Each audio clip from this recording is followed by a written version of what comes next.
Morning.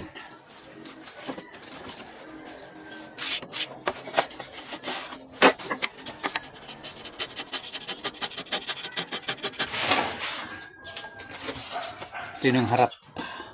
Bali top po. Top or harap ng guitar. Ito yung tunog niya. Bali binawasan ko na siya. Ayan.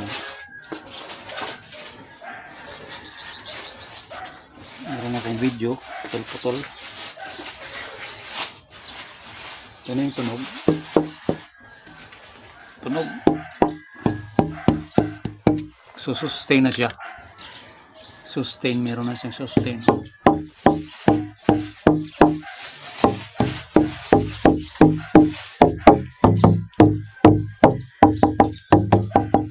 Dito na lang yung sa bridge yung medyo matigas.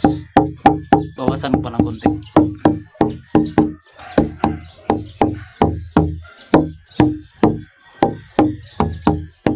Nag-ano na siya, resonate. Parang umiiko. Tumatagal na yung tunog na medyo soft na. Tawag nito, malambot or humok sa Bisaya.